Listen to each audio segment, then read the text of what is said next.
이런저런 사정상도 있고요. 또 목회자로서 또 일하는 부분에 대해서 성도님들하고 하나님 말씀 기준을 어떻게 생각해야 될지 중간에 점검해 볼 필요가 있을 것 같아가지고 그렇게 한번 구성을 해봤습니다. 제목은 사도직과 함께 생업을 가졌던 사도 바울이라는 제목입니다.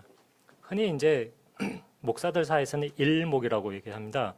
일하는 목회자 혹은 기존 교회에서는 이걸 갖고 목사에 대해서 이중직이다. 그 직업 하나면 되지 또 다른 직업을 갖고 있냐 안 된다. 그런 뉘앙스의 이중직이라고 하기도 하고요. 선교사님들에게는 또 자비랑 선교사라는 단어를 쓰기도 하는데요. 그 경제적으로 자립하는 그렇게 하는 분들에 대해서 쓰기도 하고 목회하시는 분들도 이렇게 자비랑 목회한다 이런 단어를 쓰기도 하고 용어는 혼재되어 있습니다만 그러나 생업을 통하여서 유지하는 후원이나 정기적인 사례를 받아서 그렇게 특별히 이제 말씀과 전도의 일을 하는 직분을 가지신 분들이 자기가 이제 생업이나 다른 방법을 통해 생계를 유지하는 방식으로 사역하는 부분들에 관해서 얘기를 하고 있고요. 그래서 그 이야기를 성경적인지 어떤지 같이 보도록 하겠습니다. 한 줄로 요약을 하면 오늘 제가 발표를 하려고 하는 내용은요. 이런 내용이 될 것 같습니다. 바울의 천막 짓기는 그의 생업이었으나 테크네라고 사도행전 18장 3절에 보면 그게 이제 생업으로 나오거든요. 그 직업이라고도 번역할 수도 있고요. 생업이라고도 할 수 있고요. 엄연한 생계를 위한 일, 직업을 사도 바울이 가졌다라는 것을 분명히 성경에서 기록을 하고 있습니다. 이게 사도 바울인데 사도인데 그런데 직업을 또 가지고 있었다고 우리가 궁금해할 수 있지만 성경에서 분명히 사도 바울이 직업을 가졌다. 그 직업은 뭐냐? 천막 짓기 하다. 좀 더 정확하게 말씀드리면 가죽업을 했다. 그래서 그게 이제 천막을 쓰는데 주로 쓰여지게 됐던 것이죠. 천막은 누가 사용했느냐? 가장 많이 쓴 것은 군인들이 했습니다. 군인들이 여기저기 다니면서 천막, 요즘은 군인 가면은 뭐라 그러죠? 막사? 야영. 군대 안 가신 분들이 잘 야영이라고는 아는 거 하여간 야영은 노는 게 야영이지. 네? 야전 천막. 예. 그래서 제 아들도 얼마 전에 훈련할 때는 갔다 그러더라고요. 그래서 그때 이제 천막을 썼고 또 다른 때 언제를 썼냐면 배 타는 사람들이 배 타고 여기저기 이제 정박을 하면 좀 쉬지 않습니까? 계절이 겨울이 되면 또 거기 쉬어야 되고 지중해에서는 겨울에는 운항하기가 힘들었기 때문에 그렇지 않더라도 배는 중간중간 하면 그 안에서 그 선상에다가 천막을 치고 생활하든지 아니면 육지로 나와서 천막을 치고 생활을 하든지 그렇게 생활하는 사람들이 있었고요.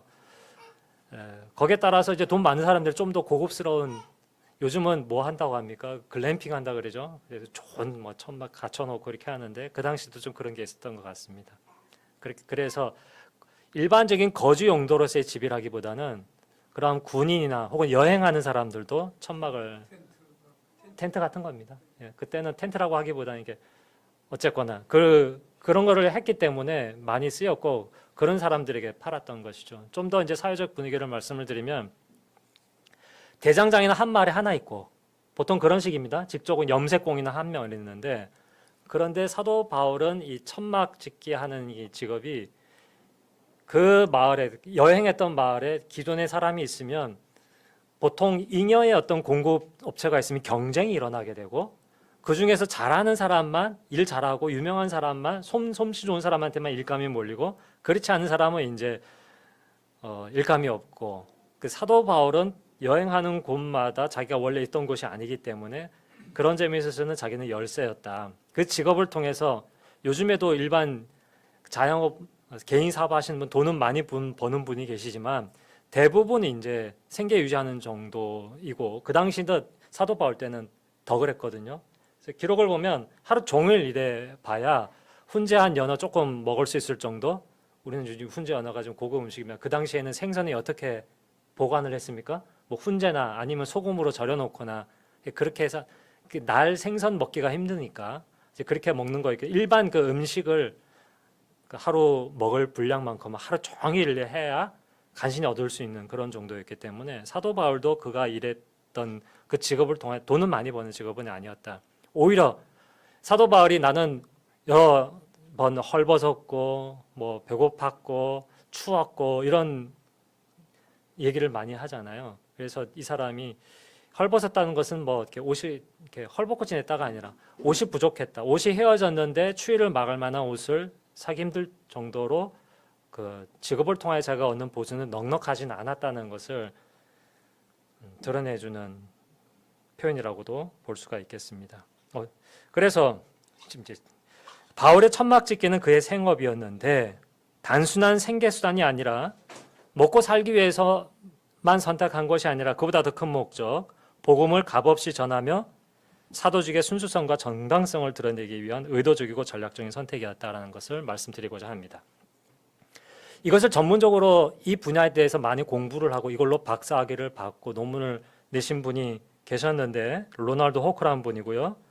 이분은 예일 대학에서 일하는 사도라는 제목으로 박사학위를 받고 은퇴할 때까지 75년서부터 은퇴할 때까지 미국 서든 캘리포니아 대학에서 종교학 교수로 있고 현재는 명예 종교학 교수이고요. 전공 분야는 복음서 바울 연구, 고대 로마 문헌 연구를 주로 하신 분이고 이분의 책 일하는 사도 바울의 사회적 배경과 맥락 천막짓기와 사도직이라는 논문 책을 근거로 해서 참고하면서 저의 생각과 성경을 읽고 묵상하는 내용을 함께 나누고자 합니다.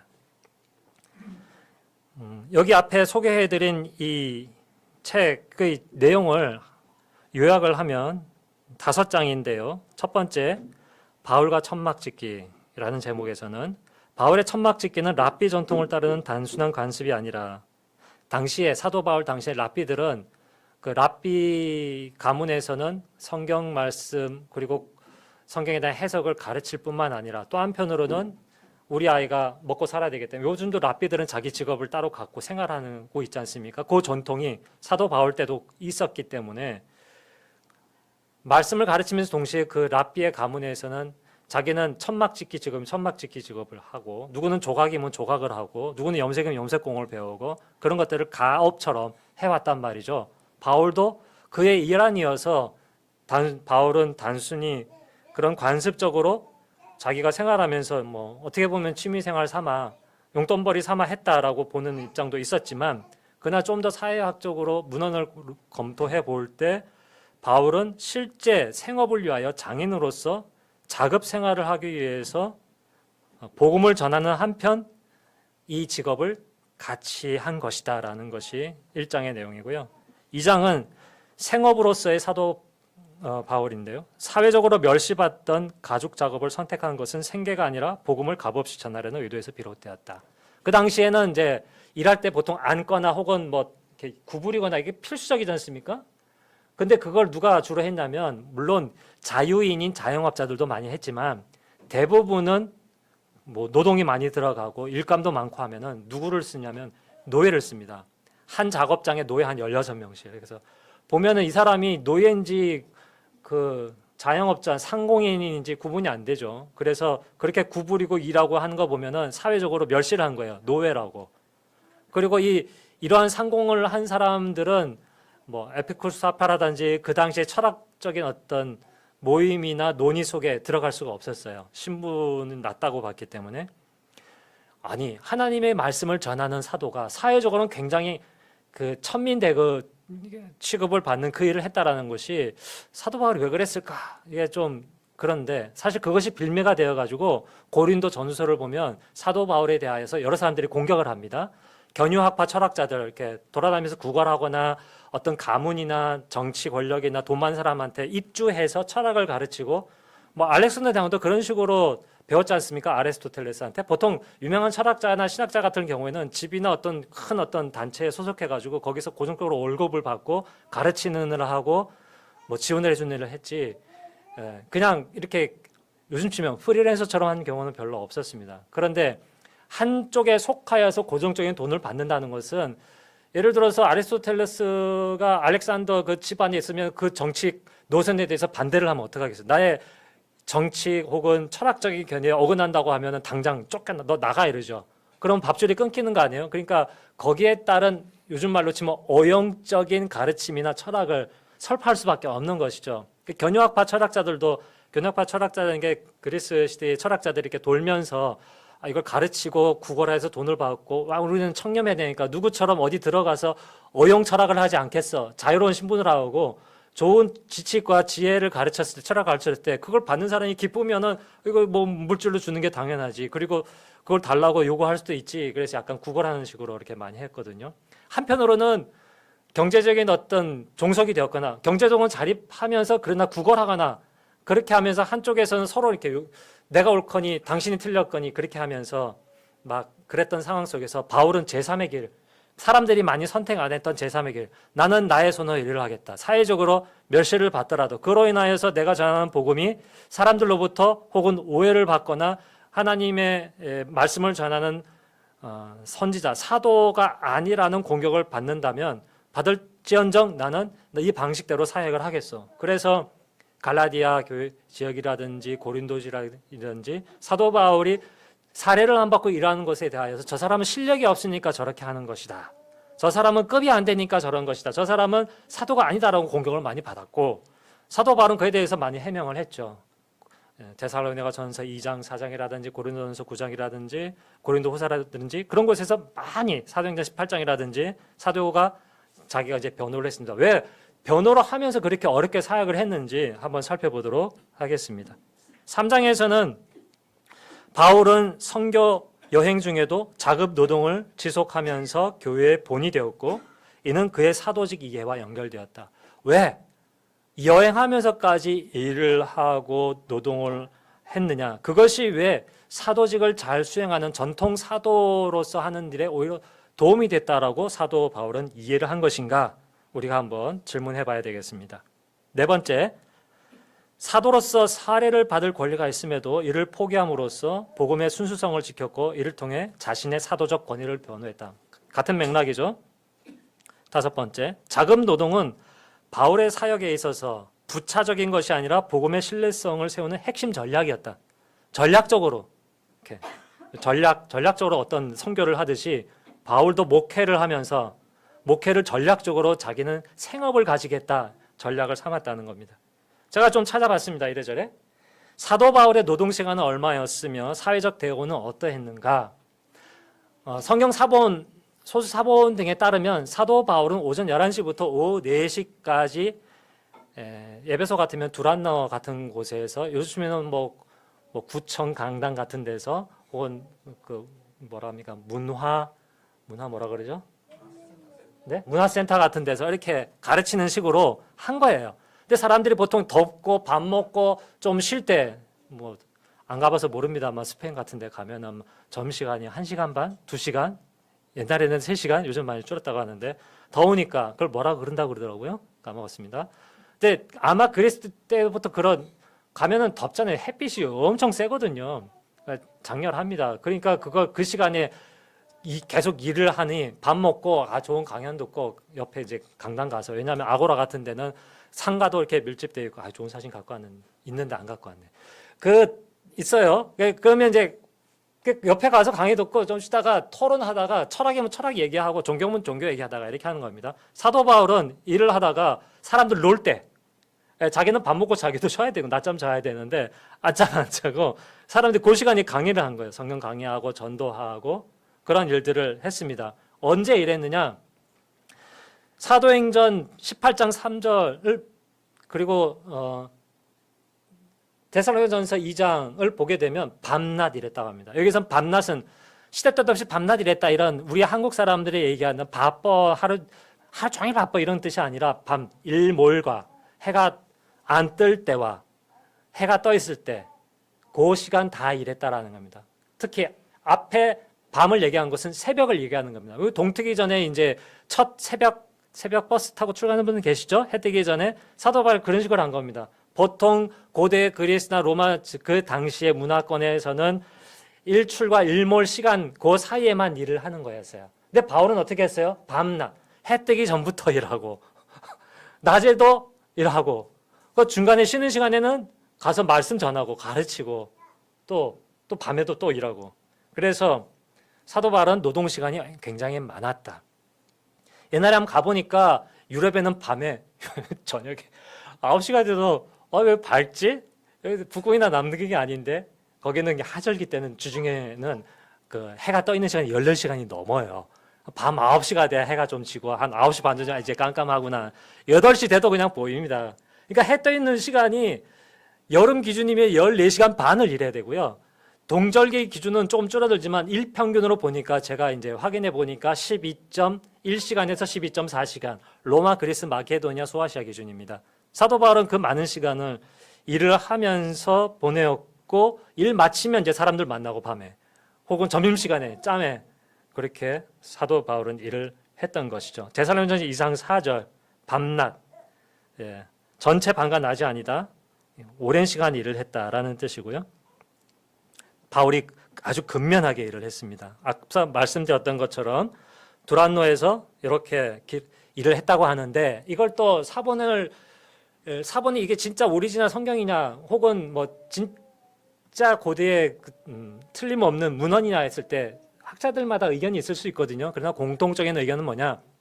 딱 11시부터 4시까지 딱 잡아놓고 타이머 딱 켜놓고 이때 되면 성경 말씀 가르치고 전도하지 이게 아니라 사도 바울은 자기가 일했던 작업장 그게 이제 그리스 철학자 견우 철학자들도 보면 소크라테스 같은 경우도 그 뭐 구두방에 가가지고 옆에서는 구두공이 막 열심히 일하고 있으면 자기는 거기서 책을 읽거나 그러면 구두공 하면서 뭐 일하는 사람이 말할 거 있습니까? 손만 움직이면 되니까 거기 와 있던 일하는 사람 또 신발 찾으러 맡겨놓은 사람들 옆에 들으면서 신발 작업하면서 그 앞에서 이제 팔짱 끼고 소크라테스 얘기하고 딱 듣고 있는 거예요. 그런 식으로 사도 바울도 일을 하면서 그 일터에서 뭐 그게 아주 전업은 아니었겠지만 그 완전 자리에 깔린 것이 아니었겠지만 전도의 일과 말씀 가르치는 일도 삼았겠거니와 정확하게 어떤 시간을 딱 잘라서 그 시간만 요건 교회 가서 예배 드리고 가르치고 회당에서 가르치고 서원에서 가르치고 그런 시간이 아니라 이게 자영업자다 보니까 시간에 자유가 있을 것이고 그렇게 요즘 말로 좀 유도리 있게 사용을 했을 것이나 그러나 그의 시간은 대부분 일과 복음을 전하는 일에 상당한 필요가 있었다 하는 것이죠. 사도 바울은 그러면 그 생애에서 언제 어디서 얼만큼 일했느냐 제가 좀 뒤에 보여드리고요. 당시 노동자는 일부 돈을 버는 사람이었지만 대부분 하루 종일 노동해서 하루 밥벌이 겨우 하는 정도 말씀드렸고 노예들이 많이 고용되어 일했기 때문에 신분이 낮게 인식되었다. 그래서 성도들로부터 의심을 받았다. 자 여기서부터인데요. 사도 바울이 그 직업을 가졌던 생업을 가졌던 기간이 언제냐? 사도 바울이 그 다소라든지 그 자기가 사도 바울이 예수님의 딱 부름을 받고 정식적으로 사도로서 공식으로 활동한 기간까지의 기간이 9년이 있습니다. 9년 동안 은둔했거나 혹은 수습 기간을 거쳤을 것이다라고 많이 생각을 하고 있습니다. 그래서 주로 아라비아 우리가 생각하는 그 아라비아 아닙니다. 요단강 동편 동북쪽 지역 그러니까 아라비아 그 당시에 불렀는데 그쪽에 체류했었고 또 많은 경우에는 자기가 그 고향이던 다소 타르서스 거기에서 또 있었거나 했을 것인데 거기에서 복음의 말씀의 어떤 사도의 어떤 수습이라고 말하기 좀 그래요. 하여간 준비 기간을 거치면서 그때에도 그는 그 일을 했을 것이다. 근거를 제가 이따가 말씀드리겠습니다. 그래서 다소뿐만 아니라 다소는 지금 터키 맨 남부 지역입니다. 갈라디아, 에베소, 터키 남부가 다소는 저기 그리스 저 동북쪽 해안가 쪽이고요. 갈라디아, 에베소는 지금 터키의 남부 쪽에 해당하는 지역입니다. 서남부 쪽에 그리고 로마 이런 데서 그 바울이 일을 했을 것이다, 생업을 했을 것이다. 활동 형태는 제가 말씀을 드렸고요. 목적, 자급자족, 복음 순수성 유지, 기타 등등이고요. 연대로 보면 34년부터 36년 회심 초기 있었고요. 46년부터 48년 1차 전도여행 갈라디아, 비시디아, 안디옥, 이고니온, 루스다, 더베. 여기서 사도 바울이 일했다라는 성경 기록은 없습니다만 그러나 그가 일했을 가능성이 매우 높다. 근거 제가 뒤에 말씀드리겠습니다. 데살로니가 2차 전도여행 지역 아까 말씀드렸던 밤낮으로 일했다. 거기에 이제 나오고 있죠. 데살로니전서 2장 9절. 고린도 지역, 고린도에서 2차 여행 기간 동안에 고린도에 1년 반 머물렀습니다. 1년 반 머물렀고 거기에 보면 아굴라와 브리스길라와 함께 거주하면서 청막을 만드는 생업을 했다. 사도행전 18장 3절 분명히 나와 있습니다. 그 일을 했던 것이고요. 에베소에서도 3년간 머물렀고 마찬가지로 그가 작업을 한 것을 사도행전 20장에 보면은 에베소 장로들을 불러갖고 자기가 사역했던 얘기를 하면서 자기가 생업을 가졌다는 얘기를 하고 있기 때문에 두란노에서 3년 일했다. 이래저래 따져보면 성경에 분명히 일했다라고 나온 기간만 치면은 약 5년이 됩니다. 사도 바울 생애 그 사역 순수한 사역 생활을 20년에서 뭐 앞에 수습기간 빼면 20년이죠. 20년 동안 4분의 1을 명확히 일을 했다라고 장소와 내용이 특정이 되어 있습니다. 그러면 그 위에는 어떤 시간이었느냐? 감옥에 갇혔거나 돌아다니면서 여행을 했잖아요. 오랫동안. 그 여행하면서 일하기는 쉽지 않지 않습니까? 그런 기간이었을 것이다. 그러나 그가 어느 정도 고린도에는 또 방문을 했으니까요. 한 달 반 뒤에 반 정도 기간 동안 그가 어느 정도 거주할 만했으면 그 기간에 일을 했을 것이라고 많이들 추측하고 있습니다. 그리고 중요한 본문 중에 하나가 고린도전서 11장 12절인데요. 바로 이렇게 얘기합니다. 내가 해온 그대로 앞으로 할 것이다. 여기서 내가 해온 그대로는 뭡니까? 내 생업을 가지고 성도들의 헌금 의지하지 않고 사역하는 방식대로 해나갈 것이다 라고 천명을 했고 계속 그렇게 얘기하고 있기 때문에 그는 그렇게 계속 사역을 했을 것이다. 그렇게 추측하는 것이 합리적인 것이죠. 자, 몇 가지 중요한 성경 근거 구조를 한번 찾아봤습니다. 이거는 사도 바울과는 상관없는데 예수님 말씀이 생각이 나서 찾은 것이고요. 누가복음 22장 34절 35절. 애초에 예수님께서 마태복음 10장에서 제자들에게 파송하고 가서 전도하고 이랬을 때는 돈 지갑도 가져가지 말고 뭐 따로 배당도 필요 없고 뭐 다른 거 그냥 가면 부족함 없이 다 공급 받을 거야. 다 그리고 내가 다 준비해 놨고 안 주겠다 그러면 그냥 그 집 나오고 다른 집에 가서 전하고 거고 기거하고 밥 먹고 이렇게 하면 돼. 그런데 두 번째 예수님께서 돌아가시기 전에 제자들에게 어떤 말씀을 하셨냐면 앞으로는 부족할 것이 있을 거야. 너희들에게. 예수님 있는 동안에는 복음 활동이 활발하게 일어나야 됐지만 이제 박해의 기간이거든요. 잡아 죽이고 뭐 그러니까 부족하면 그러니까 부족함이 있다고 박해가 있다고 돈이 없다고 누가 나를 헌금 안 한다고 사역을 안 할 거예요? 해야죠. 그 기간 열심히. 그럼 어떻게 할 거냐? 지갑도 챙겨라. 가방도 챙기고 때로는 뭐 강도가 나타날 수 있잖아요. 그러면 방어를 해야 되잖아요.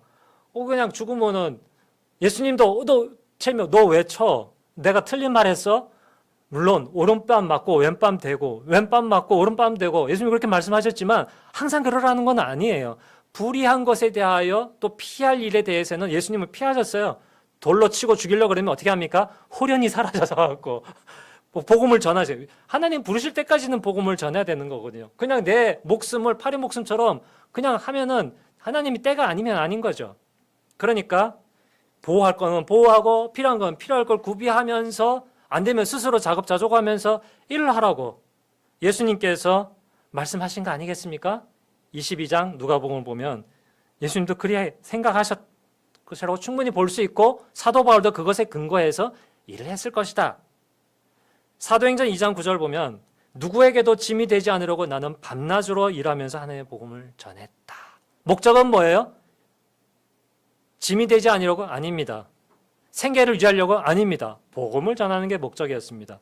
복음을 온전히 전하기 위하여서 수반되는 필요한 것이 무엇이었냐? 성도에게 짐이 되지 않는 것이 필요했다. 그리고 생계가 필요했다.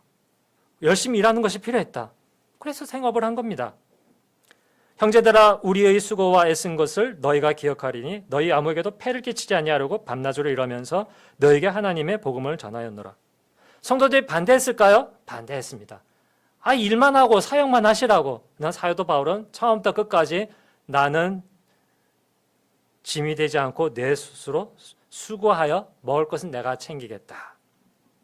고린도전서 9장 11절 12절 보면 성도들에게서 사례를 얻을 권리가 있다라는 것을 분명히 사도 바울이 밝힙니다. 영적으로 심고 육적으로 거두는 것이 마땅하다. 그것이 사도와 사역자들의 권리다. 일하는 소에게 입에 망태를 씌우고 곡식만 빻고 여물도 안 주면 그게 사람이냐? 짐승해도 그렇게 하면 안 되는데 어찌 하물며 거룩한 하나님의 말씀을 전하는 사역자들에게 사례를 지급하지 않을 수 있느냐? 사례를 받는 것이 마땅한 사역자의 권리고 성도의 의무일 수는 있으나 그것이 항상 그래야만 되는 것은 아니다. 선택할 수 있다. 나는 사역자로서 복음을 전하는 데 방해가 되지 않기 위해 당시 아까 말씀드렸던 것처럼 견유학파 철학자들이라든지 거짓 선지자들이 돈을 위해 살았거든요. 흔히 말하는 사꾼 목사, 요즘 복음을 먹는 것을 위하여 살면 어느 정도 복음이 아니더라도 타협할 수 있어. 뭐가 아니더라도 좀 뭐 좀 할 수 있어. 그게 아니라 온전히 하나님의 말씀을 전하기 위하여서 이런저런 형편이 나빠지더라도 복음을 전하고 성도를 돌보는 일을 하기 위하여서 나는 자급자족 생활을 하겠어라고 선택을 할 수 있다. 그 당시에 사도 바울이 가졌던 신학이었고 소신이었고 선택이었다 하는 것이죠. 우리가 너희에게 신령한 것을 뿌렸은즉 너희의 육적인 것을 거두기로 과하다 하겠느냐. 다른 이들도 너희에게 이런 권리를 가졌거든 하물며 우리일까 보냐. 우리가 이 권리를 쓰지 아니하고 범사에 참는 것은 그리스도의 복음에 장애가 없게 하려 함이다. 복음에 장애가 있는 요소가 있었기 때문에 요즘은 전혀 없을까요? 요즘도 있다고 봅니다. 데살로니가전서 4장 10절부터 12절을 보시면 성도에게 각자 자기 손으로 일하기를 힘쓰라고 사도 바울이 가르쳤습니다. 그거를 가르친 것을 데살로니가 교회 사람들에게 심지어 글로 써가지고 다시 또 상기하게 만들었던 것이죠. 자기 일을 하라고 조용히. 그래서 조용히는 아무 말 하지 말고 아니라 정치적 입장을 밝히느라고 삶을 허비하고 시간을 낭비하지 말고 너에 맡겨진 일, 너가 해야 될 일, 너가 스스로 책임질 일, 너가 일을 해. 모든 성도들에게 그게 어떤 것이다? 품이 있는 일이다. 유스케모노스. 이것이 그 성경 그 사전을 찾아보면 이것은 디센타 뭐랄까 진짜 품이 있다. 그리고 또 이것은 올바르다 이렇게 번역이 되는 말이거든요. 올바른 게 어떻게 보면 품이 있을 수도 있죠. 그러니까 품위보다는 올바름에 더 단어의 중심점이 있습니다.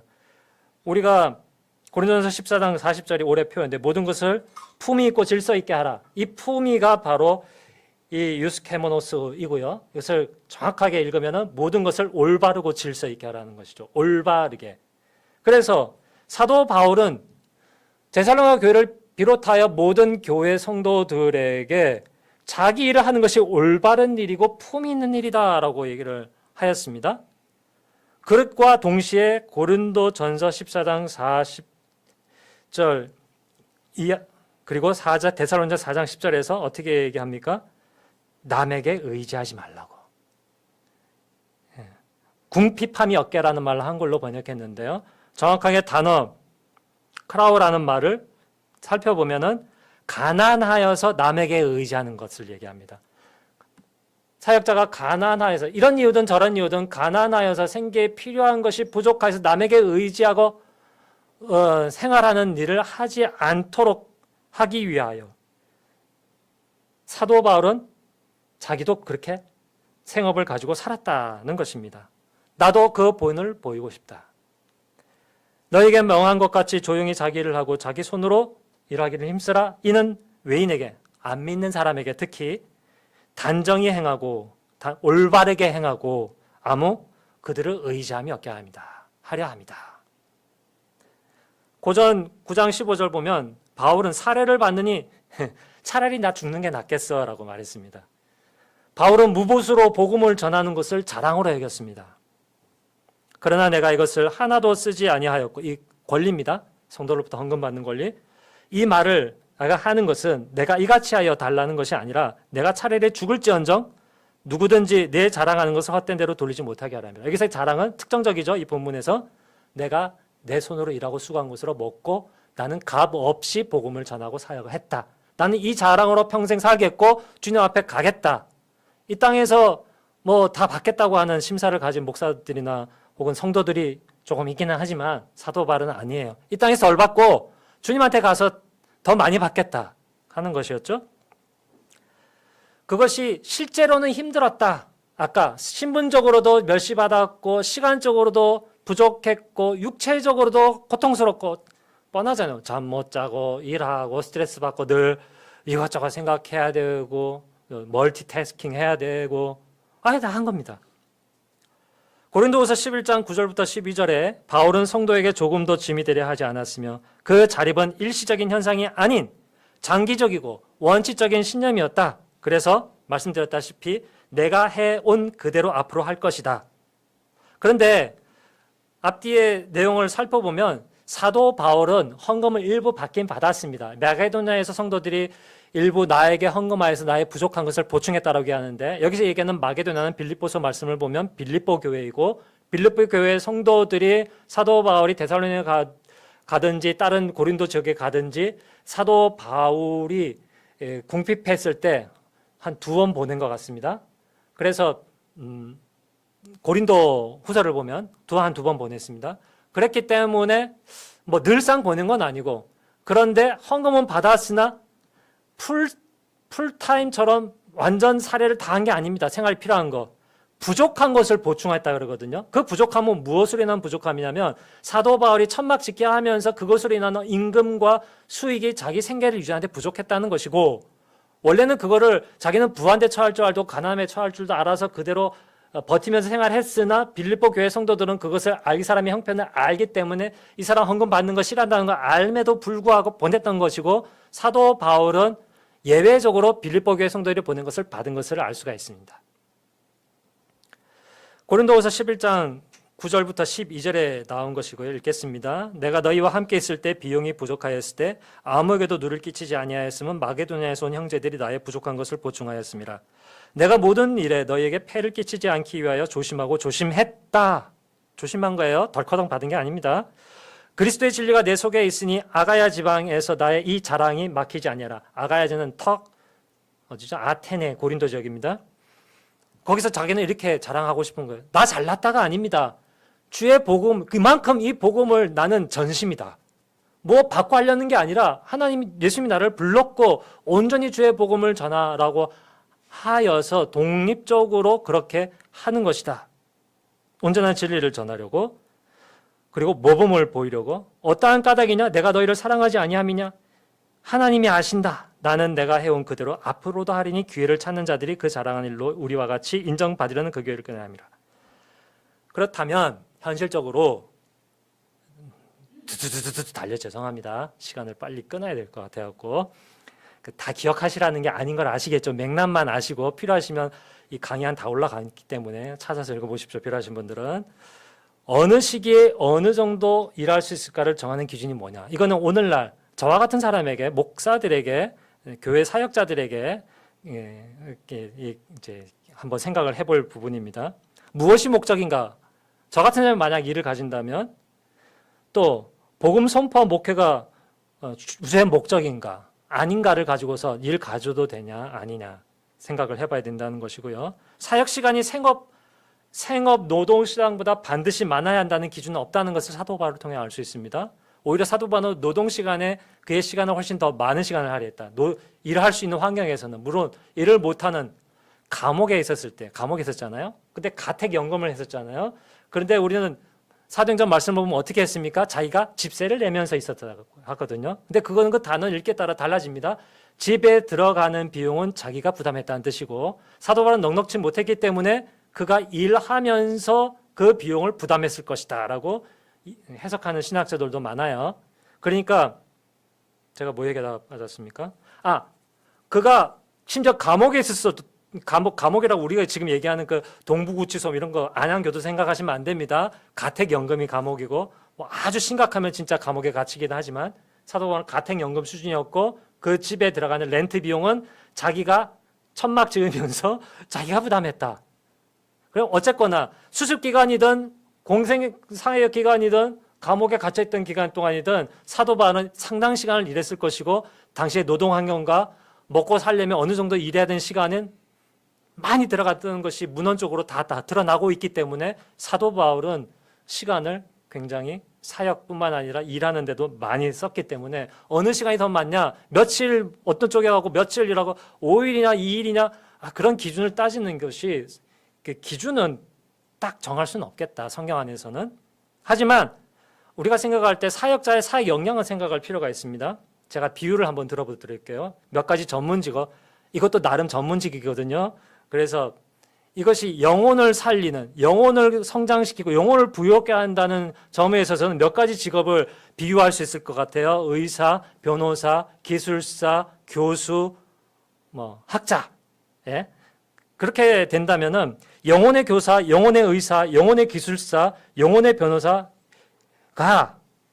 육체의 교사와 교수와 의사와 기술사보다, 변호사보다 숙련도와 정확도와 학문과 영성의 깊이가 더 필요하면 더 필요했지 덜 필요할까요? 수술 집도의가 칼을 잘못 들어갖고 훅 해갖고 어머 잘못했어요. 그런다고 그냥 피해 갑니까? 그렇다면 그 피해가 얼마나 환자에게 큰데 영혼의 칼을 잘못 휘둘러가지고 사람을, 영혼이 아무것도 아닌 게 아니에요. 영혼이 사람의 중심입니다. 잘못 휘둘러갖고 어머 실수했어요. I'm sorry. 그럼 끝이 아닌 겁니다.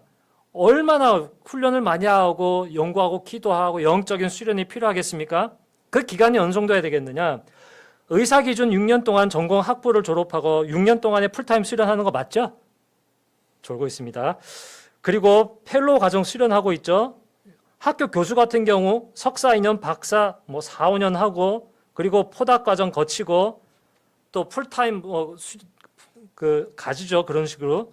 또 엔지니어 기술사들은 적어도 경력 기사 이상 4년을 가져야 되고 최고 기술과 정통을 해야 되고요. 아주 어려운 아주 시험 통과해야 되고 수년간 동안 공부해서.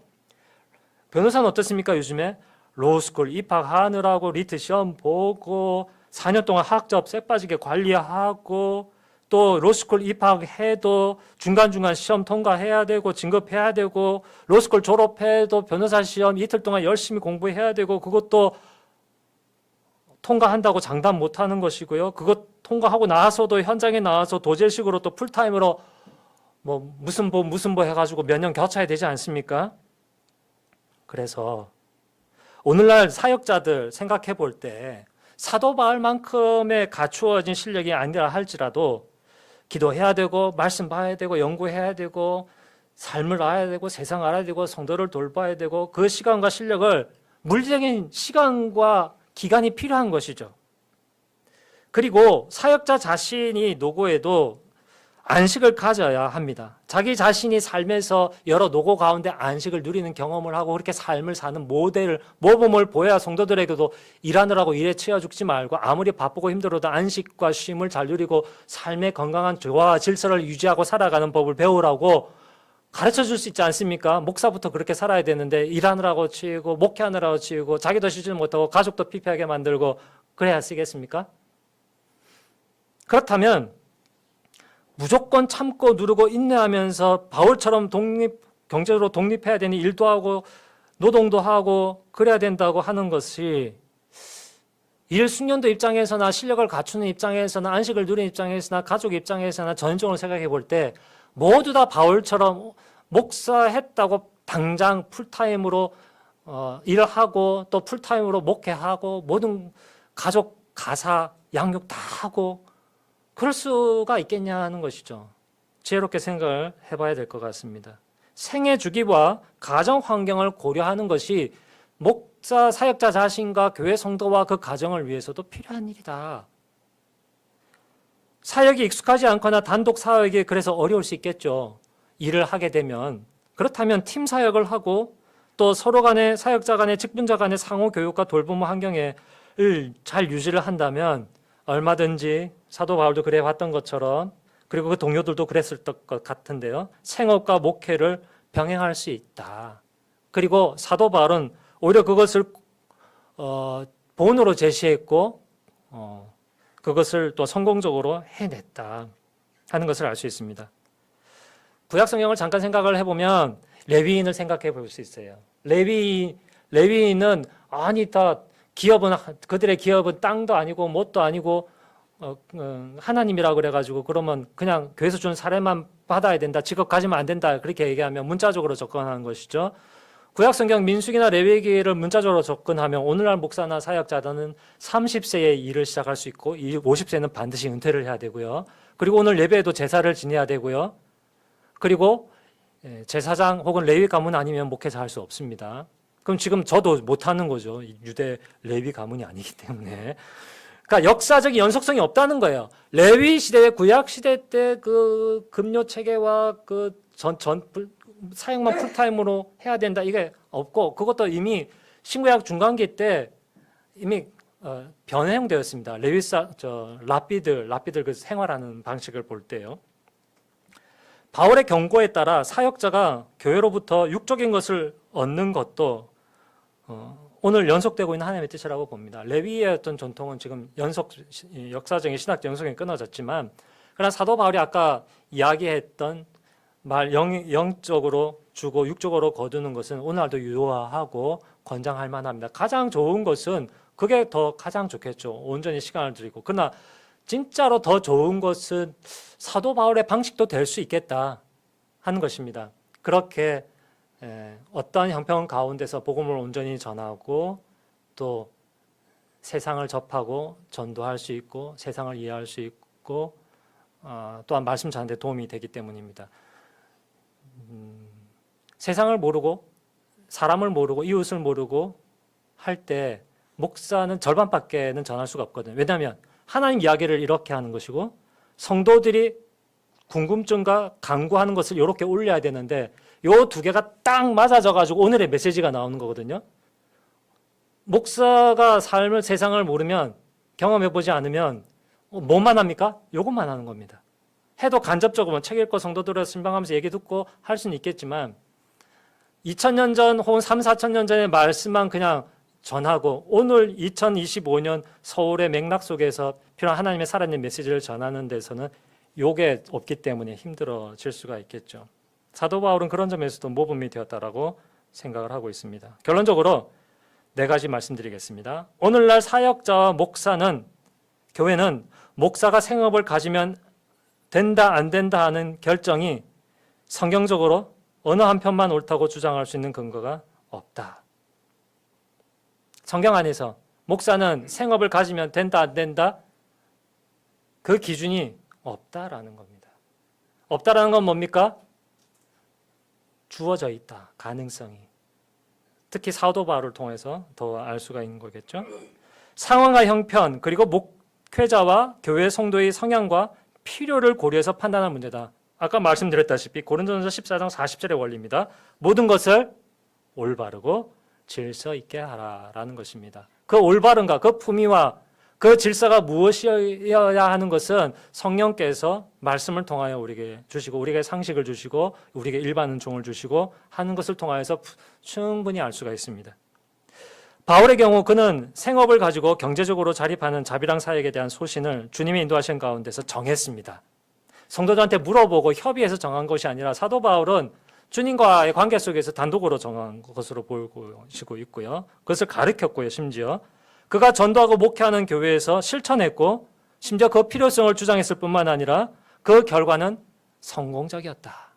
그 어떤 사역자보다, 그 어떤 사도보다 구약의 선지자들 대부분이 백성들에게 사례를 받으며 사랑하기보다 오히려 예레미야처럼 백성들로부터 사례는커녕 박해를 받으며 살았다.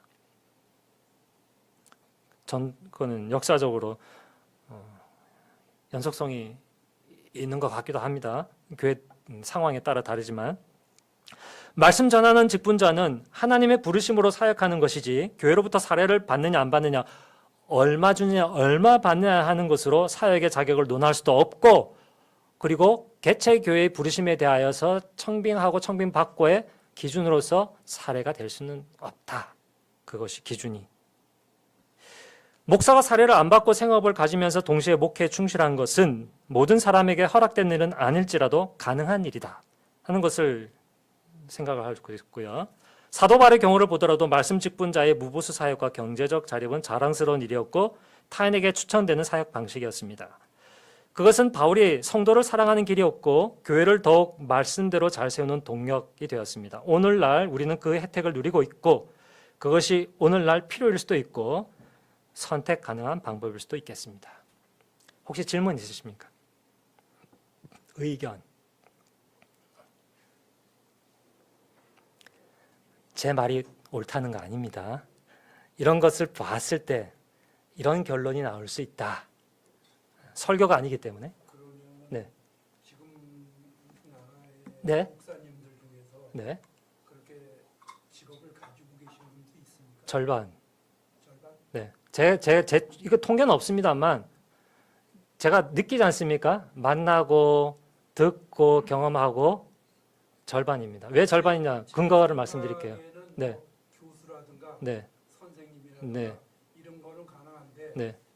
예를 들어서 일반 세로리맨들처럼 네. 뭐 영업직을 뛴다든가 네. 뭐 장사를 한다든가 네. 뭐 이런 거는 네. 좀 네. 시간적으로 네. 그 겸업을 하기가 좀 힘든 것 같아요. 근데 사도 바울도 시간적으로 경험을 하기가 힘들었는데 했어요. 그리고 제가 왜 절반이라고 말씀드리냐면 이게 적어도 그러니까 많으면 절반이고요. 적어도 3분의 1 이상은 됩니다. 왜냐? 한국 교회에서 자립하는 교회가 3분의 1 정도라고 봅니다. 많아야 2분의 1. 그러면 2분의 1은 자립이 안 되는 거예요. 재정적으로 목사 사례를 생활을 다 지원할 수 있어요. 그러면 어떻게 합니까? 답은 나오는 거죠. 목사가 도둑질을 하거나 일을 하거나 아니면 누군가로부터 제3자로부터 도움을 받거나. 그러나 대부분은 어떻게 하겠습니까? 정신이 똑바로 박힌 목사라면 일을 하겠죠.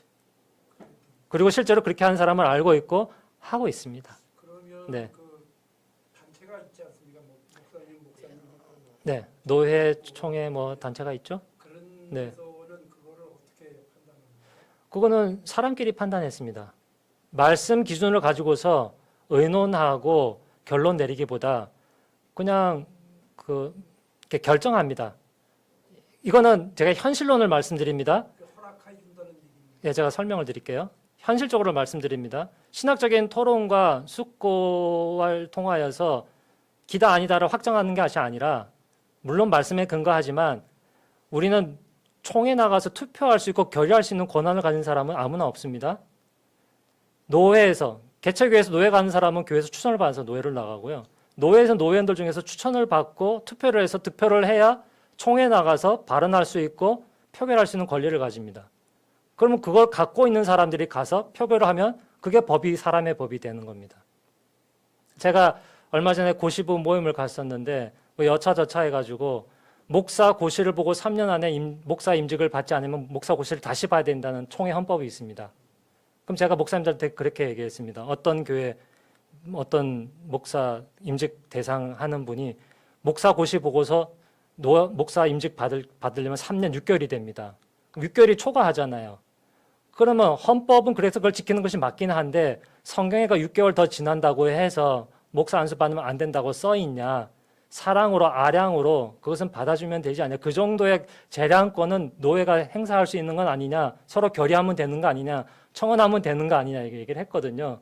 제 주장이 옳다는 것이 아니라 교회가 성경에 나오 있지 않은 부분에 대해서 이래라 저래라 할 때 법으로 규정을 하고 있습니다. 헌법으로. 그래서 일과 관련하여서는 재정적으로 자립이 안 되는 경우 교회는 어느 교단인지 비공식적으로 허용하고 있습니다. 일하는 것은. 그러니까 재정적으로 자립이 되는 경우에는 허용하고 있지 않거나 그냥 묵인하고 있습니다. 알아서 하라고. 그 부분에서 아주 깔끔하게 이래라 저래라 하기가 이렇게 하면은 의논의 여지가 있잖아요. 그래서 뭐라고 정하는 것이 걸림돌이 될 수 있기 때문에 그냥 이렇게 그냥 흘러가는 겁니다. 답이 안 되셨죠? 네. 시간이 다 돼서 혹시 질문 하나만 더 있으면 받겠습니다.